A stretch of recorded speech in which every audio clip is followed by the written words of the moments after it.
ինչ անել, եթե ընդհանրապես հարցեր չի տալիս։ Կան ֆիզիոլոգիային վերաբերվող գրքեր, շատ պատկերավոր։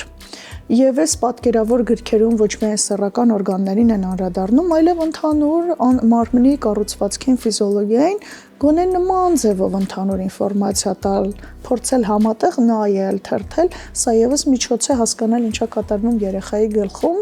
նույնիսկ եթե չի բարձրաձայնում։ Մարիամ մեզանում գերիշխում է, այսպես ասած, հայկական տարբերակը սեռական դաստիարակության, որը հղի է մի շարք բացասական հետևանքներով, դրա մասին մենք խոսենք, այն է չափազանց ընդգծված փաղաքշանքների, շոյանքների դրսևորումը երեխաների սեռական օրգանների հատվածում,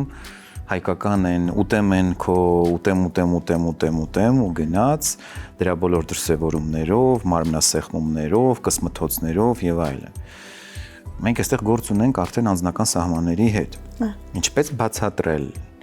եւ ծնողին, եւ երեխային, որ գոյություն ունի անձնական տարածք, անձնական սահման, որը երբեք չի կարելի անցնել, որովհետեւ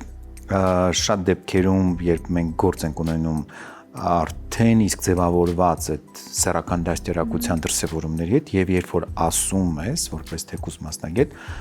ծնողները կամ թեկուզ տատիկ-պապիկները շատ ցավագին են ընդունում, որովհետեւ այդ մեթոդաբանությունը արատավոր ցավոք սրտի փոխանցվում է սերնդե սերունդ։